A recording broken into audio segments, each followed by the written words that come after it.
ఇప్పుడు తెలంగాణ కాంగ్రెస్ ఎంపీలు మొత్తం కాంగ్రెస్ పార్టీ ఒక అడ్జర్న్మెంట్ మోషన్ ఇచ్చి పార్లమెంట్ స్తంభింపజేస్తే కడతారా? లేదు 8 మంది బీజేపీ ఎంపీలు మా తెలంగాణకు అన్యాయం జరుగుతుంది మేము రాజీనామా చేస్తామంటే దెబ్బకు దిగిరాదా ఢిల్లీ? ఇవాళ ఎందుకు చంద్రబాబు నాయుడు చేతుల్లో ఢిల్లీ ఉంది? ఎంపీలను చూసుకొనే కదా. మరి మన ఎంపీలు నిర్ణయించుకోవాలి. మిమ్మల్ని ఎంపీలు చేసింది తెలంగాణ హక్కులు కాలరాయడానికా, తెలంగాణ హక్కులు కాపాడడానికా? తెలంగాణ బీజేపీ ఎంపీలు ఆలోచించాలి. ఇలా ప్రజలు ఆలోచిస్తున్నారు.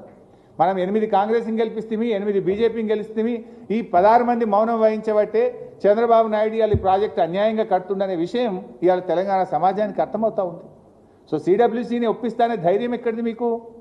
ఎంపీలు నీ చేతులున్నారు కనుక, ఢిల్లీ నీ చేతులు ఉంది కనుక, కేంద్ర ప్రభుత్వం నీ చెప్పు చేతుల్లో ఉంది కనుక నేను ఒప్పిస్తా అనుకుంటున్నావు. కానీ మాకు కూడా రాజ్యాంగం ఉన్నది.